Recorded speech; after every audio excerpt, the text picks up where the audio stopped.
네, 안녕하십니까. 깡센클럽 강정훈입니다. 전일 국내 증시 장 초반에 3,000포인트를 강하게 돌파했었고 장중에 3,000포인트 돌파 시도가 계속해서 나타나긴 했었지만 미 선물에서의 변동이 컸었다라는 부분과 외국인과 기관의 매도세가 컸다는 부분이 결국 이제 8거래일 만에 이제 소폭 하락으로 마감이 되는 모습을 보여줬습니다. 시장에서 3,000포인트라는 라인대 자체가 이제 10년 넘게 그동안 건드려보지 못했던 그런 가격인데 3,000포인트가 바로 돌파를 못했다 해서 문제될 것이 없고 올해 시장이 이제 출발한 지 이제 일주일도 안 된 그런 상태이기 때문에 3,000원 자리 때는 어느 정도 올라가고 매물 수하고 이런 과정을 좀 거치는 그런 필요가 있다 정도 생각하시면 될 것 같습니다. 자, 어제 시장 하나씩 지켜보도록 하죠. 어제 지수를 보게 되면은 이제 장 초반에 강세 뛰면서 3,000원 넘어갔다가 결과적으로는 2,968포인트, 0.7% 정도 소폭의 하락으로 마감이 되었습니다. 소폭이라는 말이 조금 안 맞을 수도 있겠지만 그동안 시장이 올라간 거에 비하면은 사실 어제의 조정 자체는 뭐 큰 조정이었다라고는 할 수 없을 것 같고요. 거래대금 자체가 굉장히 크게 늘어났다 이 부분인데 거래대금이 거래소에서만 30조 가까이 거래대금이 증가를 보였다 됩니다. 그만큼 시장에서 손바뀜도 굉장히 많다 이렇게도 볼 수 있고 기관이나 외국인들이 대규모로 매도를 하기도 하고 또 일부 종목에 대해서는 매수가 들어오기 때문에 거래대금 자체는 여전히 많은 수준을 보여준다 이렇게 봐야 되겠죠. 외인들이 6,700억을 매도를 했고요. 기관에서가 1조 3,700억을 매도했기 때문에 외국인과 기관이 2조를 쏟아냈는데 이 부분을 개인 투자자들이 받았다 됩니다. 다만 앞전과는 조금 차이가 나는 것이 보통 이제 초반에도 뭐 연초나 연말 다 마찬가지로 외국인과 기관이 매도를 할 때 오장 들어서면서부터 프로그램 쪽에서 매수가 들어왔던 과정이 있었는데 어제는 그 부분이 없었기 때문에 반등이 못 나왔다 정도 보시면 되겠죠. 그래서 프로그램이 4,600원 정도 출회가 된 모습이었습니다. 그 다음에 선물시장인데 선물시장에서는 0.53% 하락한 403.4포인트로 마감이 되었다 됩니다. 그래서 외국인들이 장 초반에는 선물 쪽에서 7,000계약이 넘는 매도를 하다가 마감 무렵에 좀 축소가 되면서 2,400계약 정도 매도를 했다 됩니다. 그래서 외국인의 누적 매도는 이제 17,900계약 정도 되는데 실제로 이제 외국인들이 만기 이후로 12,000개까지 샀다가 그 이후부터 매도한 물량을 따진다면 약 3만 계약 정도 매도를 했다 됩니다. 그래서 외국인 같은 경우는 삼성전자와 선물에 대한 매도 조합을 계속해서 하고 있는 그런 상태인데 시장에서 미국에서의 상원 선거 결과가 나왔기 때문에 이제 시장에서는 성격이 약간은 달라질 수 있다 정도 생각하시면 될 것 같고 시장 자체가 3천이라는 자리대가 쉽게 안착할 수 있는 그런 가격대마디는 아닌 걸로 보이기 때문에 어느 정도 시장에서 상승은 지수 상승이라는 부분만 제한이 된다 정도 보시면 될 것 같습니다.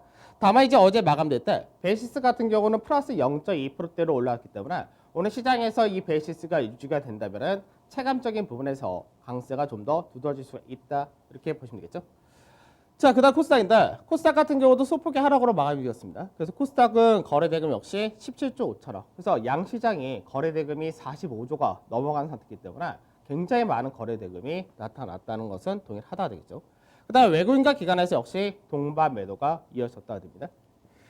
자, 바로 해외 증시를 보게 되면 해외 증시 같은 경우 중국이 이제 어제도 강세가 이어지면서 계속해서 상승세가 이어지는 그런 모습을 보여준다 됩니다.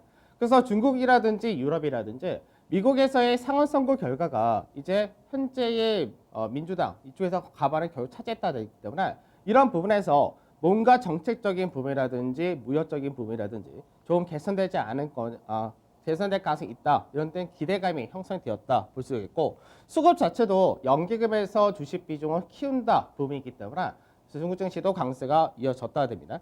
그래서 중국 증시 같은 경우 3,550선까지 올라왔으니까 이제 3,600선은 좀 넘어가는 과정까지는 뭐 그렇게 크게 어렵지 않을 것으로 보이고 이제 서비스 구매자 지수 같은 경우 발표되었는데 저럴과 컨센서스를 소폭 하회를 했다가 됩니다. 다만 경기 확장세는 이어진다 이렇게 보시면 되겠고 중국 역시도 거래 대금이 크게 증가된 모습이 이어진다 됩니다. 자, 그 다음에 미증시인데 미증시 같은 경우는 전일 장중에는 S&P 선물 같은 경우가 0.4% 정도 하락을 했었고 나스닥 선물 같은 경우가 약 1.1% 정도 하락을 했었다가 됩니다. 근데 결과적으로는 나스닥 같은 경우는 0.6% 정도 하락을 했고 이제 다우지수가 1.4% 급등 그리고 S&P는 0.8%대 전후에서의 상승으로 역시 마감이 되었습니다. 그래서 이 부분을 봤을 때 국내 증시가 오늘 소폭의 상승 출발이 나타난다 이렇게 볼 수 있는데 다만 업종별 종목별로 차별화가 될 가능성이 굉장히 높아졌다 됩니다. 우선은 결국 미 행정부와 의회 모두 민주당이 장악을 하는 블루 웨이브가 현실화가 되었습니다. 그럼 블루 웨이브란 부분은 실제적으로 보게 되면 조금 이따 자세히 말씀드리겠지만 우선 1차적으로 지금 개인당 2,000불의 현금을 지급하는 추가 부양책이 더 빠르게 진행될 수 있다. 이 기대감이 형성될 수 있고요. 그 외적으로 지금 현재 코로나 사태를 해소를 시키기 위해서 경기 부양을 더 강하게 정책적인 부분에서 나타날 때 그 부분 역시도 빠르게 처리가 될 수 있다는 긍정적인 부분이 나타날 수 있다 됩니다. 그래서 이런 부분이 실제로 미국에서의 경기 관련이라든지 정책 모멘텀에 대한 기대치가 높아진 업종군들을 중심으로 해서 강세가 나타났다는 거고, 반대로 좀 안 좋다라고 할 수 있는 부분이 나중에 코로나에 따른 경기 위축 이 부분이 어떤 해소가 되게 되면은 그 이외에는 세금 인상이라든지 기업에 대한 규제, 특히 빅테크를 중심으로 한 이쪽에 대한 기업 규제가 들어갈 수 있다. 이런 우려가 있기 때문에 그런 부분에서 빅테크를 중심으로 해서 하락이 나타났다 됩니다. 그래서 전체적으로는 뭐 금융이라든지 소재, 산업재, 자동차, 유틸리티, 헬스케어까지 경기 관련주를 중심으로 해서 상당히 강한 상승을 보여줬다 되면서 결국 가치주 ETF 같은 경우는 신고가가 나타난 반면에 반대로 이제 빅테크와 반도체가 약세를 띠면서 성장 ETF 같은 경우는 하락이 좀 더 확대되는 그런 모습을 보여줬다 됩니다. 변동성 지수 같은 경우는 25선 전후, 그러니까 어제도 변동성 지수도 상당히 큰 폭의 변동가 나타났습니다. 결국 25란 선을 지켜냈다. 이 정도가 된 케이스였고, 유가 같은 경우는 이제 앞으로의 기대치가 형성되면서 50불을 올라섰다가 됩니다.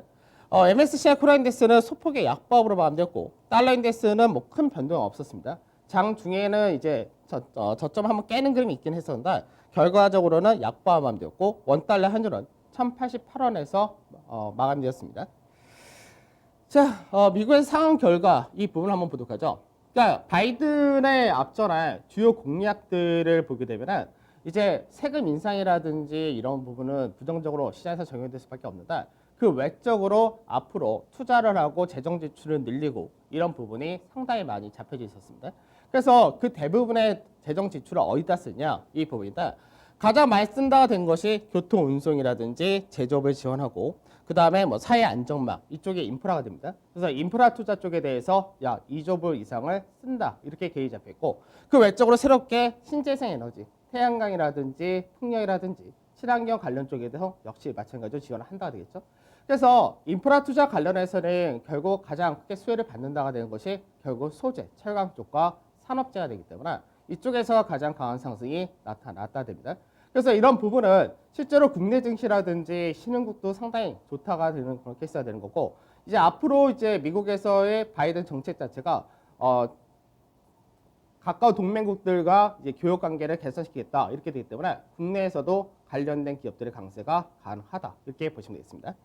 그 다음에 부정적인 부분은 뭐냐면은 실제로 이제 트럼프가 집권하는 기간 동안에 세금을 굉장히 큰 폭으로 인하를 했다가 됩니다. 그래서 법인세뿐만 아니라 개인들의 소득세라든지 이런 부분들이 인하를 했었는데 그러다 보니까 실제로 이제 예전에 S&P 500 기업에 대한 기업 실효 법인세율 자체가 예전에 35%에서 40%이 굉장히 높았던 그런 케이스인데 이 부분을 거의 20%까지 축소를 했다가 됐었죠. 그러다 보니까 이 부분이 시장에서 밸류적인 부분에서 차이가 상당히 크게 나타날 수밖에 없는데 기업들의 이제 실적 자체를 약 10% 이상, EPS 10% 이상 상승시키는 효과가 나타났기 때문에 이 부분이 밸류적인 부분에서 추가적인 상승이 가능했었던 그런 과정을 만들었었답니다. 그래서 이 당시에 미증시 자체가 글로벌 증시에서 따로 갈 수 있는 배경 중에 하나가 되었던 케이스인데 이 부분이 나중에는 결과적으로 인상할 가능성이 높다 이렇게 보셔야 될 것 같고 그렇게 될 경우는 현재 28에서 29% 정도로 올릴 것이다 이렇게 전망됩니다. 그러면 이 부분은 미 증시에 대한 밸류를 오히려 또 높일 수밖에 없는 그런 효과를 나타낼 수 있기 때문에 나중에 이 부분은 부정적이다 이렇게 생각을 해야 될 것이고 이 부분이 또 마찬가지로 미증시에 대한 메리트를 떨어뜨리는 그런 요인이기 때문에 미증시에 대한 메리트가 떨어질 만큼 다른 국가로의 자금 이동이 더 확대될 수도 있다 이렇게도 기대할 수 있을 것 같습니다. 자, S&P 지수 보도록 하죠. S&P 지수를 보게 되면 장 중에는 고가를 넘어가는 흐름을 보여줬었습니다. 다만 고가를 넘어갔다 하더라도 상단 추세 라인 때에서 그대로 저항을 인식하는 그런 모습을 보여줬고 하단 자리 때는 지지가 된 모습은 동일하다가 되죠. 그래서 실질적으로 이제 연초 대비해서는 아직까지 0.2% 정도 하락이 나타나 있는 그런 상태인데 세기형 패턴의 상단 저항 그리고 하단 지지 이 형태가 좀 더 이어진다 정도 보시면 될 것 같습니다. 자, 그다음에 나스닥도 보도록 하죠. 나스닥은 이제 연초 대비해서는 1.14% 정도 빠져 있는데 하단 자리대를 그 전날에는 오히려 지켜낸 그런 모습에서 이제 상승이 나왔다. 장중에 플러스를 보이기도 했었는데 결과적으로는 하락이 나타나면서 하단 자리대를 이제 저항을 인식받는 그런 모습을 보여준다 됩니다. 그래서 우선은 이제 블루 웨이브가 현실화되었기 때문에 거기에 대한 기대치가 어제 시장에서는 반영이 됐고 반대로 이제 빅테크 같은 경우 하락한 부분이 나스닥의 하락 요인이 되었는데 이 부분이 향후 증시 자체에서 미증시가 빅테크에 대한 차익실이 더 확대될 수가 있는 그런 영향을 보여줄 수 있기 때문에 빅테크의 하락이라는 부분이 국내 증시에서 연동이 되는 쪽도 아무래도 상대적인 약세를 볼 수밖에 없다 될 겁니다. 그래서 국내 증시가 미증시에 따른 영향을 업종별 종목별로 받는 형태가 앞으로 이어질 가능성이 상당히 높다 이렇게 봐야 되겠죠. 자, 어제 시장 보도록 하죠. 어제 시장을 보게 되면은 우선은 지금 종합주가에서 0.7% 하락했고 코스닥이 0.4. 대형주가 하락이 좀 더 컸다가 되죠. 그래서 대형주 같은 경우는 실제로 이제 삼성전자가 그동안 하락이라는 부분이 거의 나타나지 않았었는데 삼성전자가 2% 가까운 하락을 나타내면서 대형지수를 끌고 내려가는 그런 모습을 보여줬었다 됩니다. 그래서 업종별로 보게 되면 IT가 1.5% 정도 하락을 했다 되고요. 자동차 역시 2.4%. 그 다음에 철강이 1.5% 정도, 그 다음 항공이 2.6%, 서비스가 1%, 그 다음 유통이 1% 정도. 그래서 시장에서 이제 증권이라든지 뭐 통신, 유틸리티, 건설 이런 쪽은 강세가 이어지지만 반대로 그 외적인 쪽에서는 하락이 떨어졌을 때 시총 상위를 중심으로 해서 하락이 좀 더 두드러졌다 됩니다.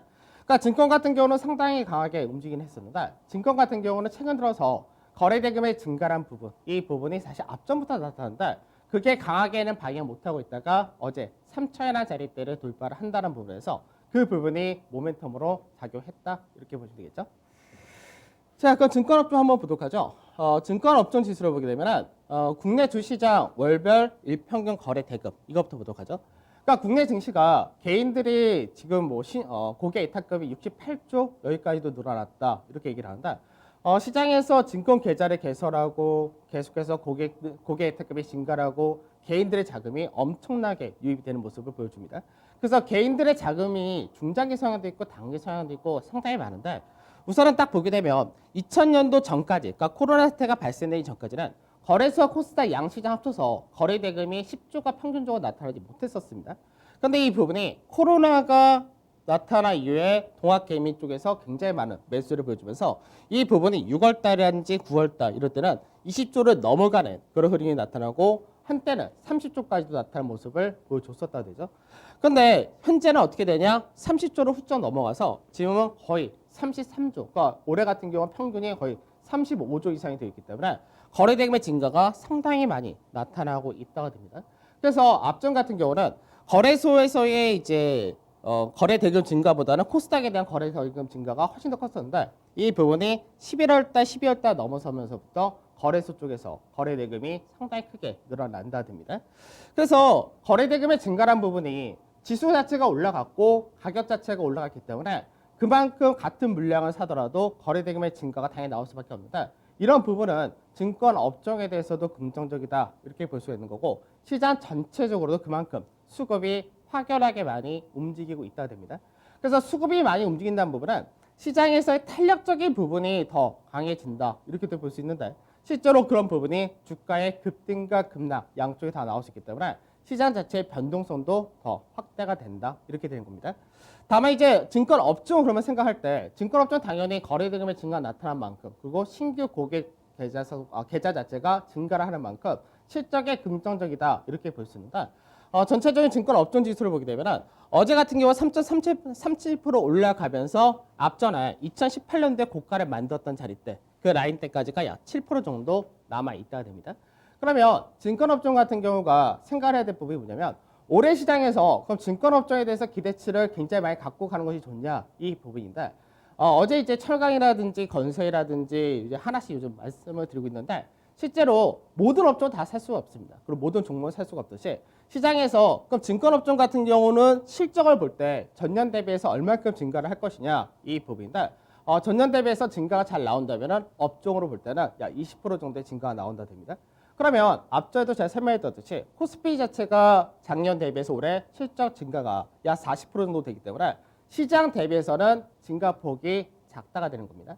그래서 어느 정도 중요한 모멘텀이 생겨서 뭐 3,000포인트 넘어간다든지 아니면 어느 시즌을 앞두고 실적이 크게 증가를 한다는 기대치 형성된다든지 IPO가 증가를 한다든지 뭐 여러 가지 요인이 있을 수 있습니다. 그런 모멘텀에 따라서 증권업종은 중장기 투자보다는 현재 구간대에서는 단기적인 매매 형태를 띠는 것이 좀 더 낫다 이렇게 전망이 됩니다. 그래서 시장에서는 선택할 수 있는 종목이라든지 업종군이 굉장히 많은데 거기서 어떤 업종, 어떤 종목을 선별하느냐 이게 올해 시장에서 가장 중요하다고 보셔야 될 겁니다.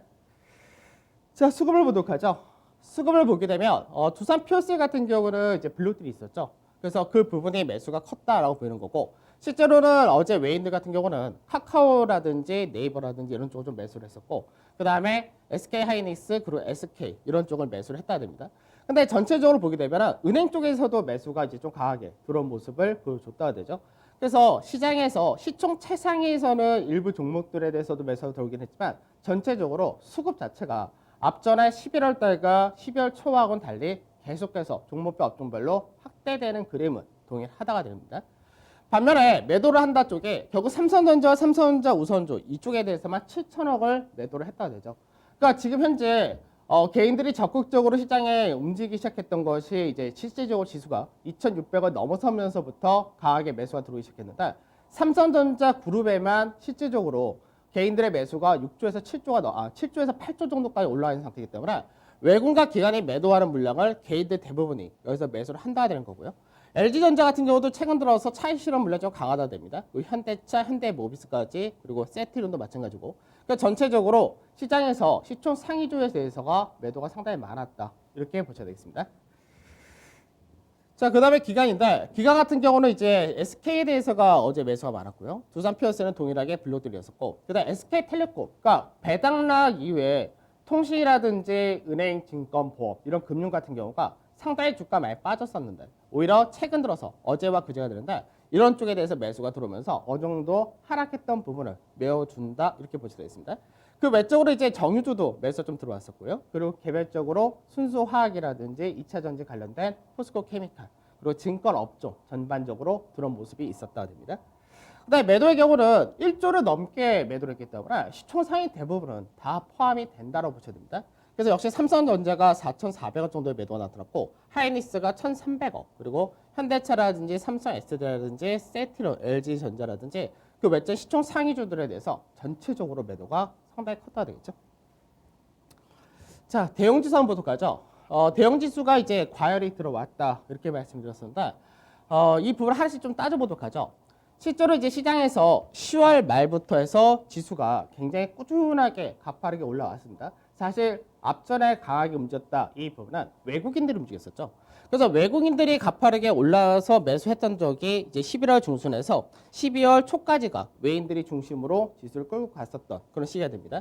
그래서 초반에는 시장에서 굉장히 가파르게 올라면서 지수 자체가 2,600선 근처까지 왔었을 때 이때가 한번 과열이 나타났다 되죠. 그러고 나서 약 5거래일 동안에 약 1% 정도의 가격 조정과 기간 조정, 그러니까 가격 조정 거의 나타나지 않았었고 기간 조정 형태를 보여줬었다 됩니다. 그래서 과열을 어느 정도 해소를 했다가 그러고 나서 이제 12월 달 만기 전까지 또 한 번 7% 정도의 강한 상승을 보여줬었고 이때 또 한 번의 가열이 나타났는데 이 이후에는 기간 조정 자체가 약 12거래일 상당히 길게 나타나는 그런 케이스였습니다. 그래서 가격적인 부분에서 1%의 하락이 나타났었기 때문에 실제로 가격은 크게 빠지지 않은 상태에서 기간 조정이 앞전에 과열이 나타났을 때보다는 조금 더 이어졌다가 된 케이스가 되겠죠. 그런데 이제 12월 22일 이때부터인데 이때부터가 개인들이 아주 강하게 매수를 하기 시작했고 그 외적으로 금융투자에서의 배당 투자라든지 이런 쪽에 매수가 들어오면서 단기적으로 역시 마찬가지로 10% 이상의 상승을 나타내줬다 되죠. 그러다 보니까 다시금 과열권에 들어왔다 되는데 항상 시장에서 이왕이면은 외국인이라든지 기관이라든지 개인 이렇게 어떻게 보면 딱 트라이앵글이 되는데 이쪽에서가 주거니 받거니 하면서 시장에서 올라가고 쉬고 이런 과정을 보이면은 실제적으로 시장 자체가 급격한 과열이 나타나거나 조정이 크게 나타나거나 이런 과정이 좀 덜하게 나타날 수밖에 없는데 개인들 중심으로 워낙에 크게 움직이다 보니까 이런 부분이 변동성이 좀 키워질 수 있다 이렇게 되는 거고 이제 어제 같은 경우 3,000포인트는 맛만 봤다 이렇게 봐야 되는데 아무래도 3,000포인트라는 자리대로 올라서다 보니까 개인들의 일부 차익 실현 욕구도 발생이 되었다. 이렇게 봐야 될 것 같습니다. 그래서 이 과열을 해소하는 과정이 나타날 때 어떻게 해소할 거냐 부분인데 현재는 21선이 계속해서 올라오고 있죠. 그래서 21선이 현재는 거의 2800선까지 올라왔다 그러는데 21선을 다시 한번 내려오는 가격 조정까지 포함을 할 거냐 아니면 시장에서 올해 시장에서 강하게 상승했었던 부분의 일부분을 어느 정도 조정을 살짝 받는 2,900 정도에서의 지지 테스트를 받을 거냐 이 정도의 차이가 있을 것 같습니다. 그래서 우선은 시장에서 지수 자체에서 시총이 굉장히 높은 쪽에 아무래도 성장이 꽤나 들어가 있기 때문에 미증시가 이제 딱 업종별로 성장과 가치가 나눠질 때 국내 증시도 거기에 따른 영향을 어느 정도 받을 수 있다는 부분 여기까지는 생각을 해줘야 될 것 같습니다. 그래서 시장에서 사실 지수보다는 업종 종목별 차별화에 주목을 해야 된다 이 부분이 실제로는 겉으로 볼 때는 3,000포인트가 넘어가면 굉장히 더 장밋빛 세상에 또 펼쳐질 것이 그렇게 생각이 들지만 실제로 지수보다는 올해 같은 경우는 업종과 종목에 대해서 차별화 이 부분이 상당히 크게 나타날 가능성이 높다는 부분을 계속 생각을 하셔야 될 것 같습니다. 그 다음에 어저께 말씀드렸다 못했던 부분이 이제 하나에어로스페이스인데 하나에어로스페이스 같은 경우 4분기 실적이 긍정적으로 잘 나온다 이렇게도 볼 수 있고 하나에어로스페이스는 하나시스템에 대한 지분을 약 49% 정도 보유를 한다 됩니다. 그래서 하나시스템 같은 경우가 시가총액 1조 9천 정도 되는데 하나에어로스페이스가 현재 시가총액이 1조 3천억 정도 되기 때문에 현재는 굉장히 좀 저평가 이렇게 받고 있다고도 보시면 될 것 같고 실적 자체가 이제 작년 같은 경우가 영업이익이 2,350억에서 올해 한 3천억 정도 증가가 나타난다 이렇게 되기 때문에 밸류적인 부분에서도 메리트가 상당히 높다 이렇게 보시면 되겠습니다. 그래서 앞전에 이제 작년 연말에 추천주 어떤 식으로 매수를 하고 1차 목표가, 2차 목표가 보유하는 관점, 수익 마지노선 하나 알려드렸었는데 그와 비슷하게 하시면 될 것 같습니다. 그래서 모양상을 보게 되면 주간상 삼각 패턴을 만들어 놓고 상단 자리 돌파가 가능한 그런 위치에 들어와 있는데 그러니까 이 라인대가 매수 구간이 되겠죠. 그래서 이 매수 구간대가 뭐 29,000원에서 36,000원 요 사이가 될 것이고 1차 목표는 우선 추세의 저항을 받는 35,000원 전후 그 2차 목표가 41,000원에서 42,000원 박스권의 상단 자리 그 돌파 지지가 나온다면 추가적으로 위가 더 열린다 이런 관점으로 관심을 가시면 될 것 같습니다. 자, 투자 전략 보도록 하죠. 우선은 이제 주요 이벤트 우선 조지아주 상원 선거가 결과가 나왔습니다. 그래서 블루 웨이브가 나타났다. 이 부분은 경기 부양에 따른 속도가 빨라질 수 있다는 부분과 규모가 커질 수 있다 되겠죠. 그래서 정책적인 부분에서의 공약이 이행이 가능해진다 됩니다. 그래서 정책적인 부분에서는 친환경 관련된 신재생 에너지, 새로운 성장 동력 만든다 이 부분도 있지만 가장 큰 부분은 실질적으로 인프라 투자 이쪽에 집중이 되어 있기 때문에 이 인프라 투자도 물론 전통적 예전처럼 단순하게 도로만 깔고 이런 것이 아니라 그 외적인 부분도 상당히 많이 들어가 있는데 인프라 투자라는 부분 자체가 결국은 경기를 살리는 관점에서 기존의 가치 쪽에 대해서 모멘텀을 많이 준다 됩니다. 그래서 재정정책 모멘텀 자체가 시크릿컬 업종이라고 할 수 있는 소재라든지 산업재 그리고 금융이라든지 친환경 그리고 수출주 이런 쪽이 다 마찬가지로 국내에서는 영향을 다 받는다 정도 보시면 될 것 같고요. 그리고 나중에는 규제 확대라는 부분과 세금 인상이라는 부분이 있는데 이 부분은 빅테크 중심의 규제 우려가 들어오는 거고 그 다음에 미증시 전체적으로는 메리트가 좀 떨어진다는 부분이 있습니다. 그래서 밸류 부담이 확대된 요인이기 때문에 실제로 미증시에 대한 메리트는 다른 국내라든지 다른 신흥국에 비해서 떨어진다 이렇게 보셔야 되겠죠.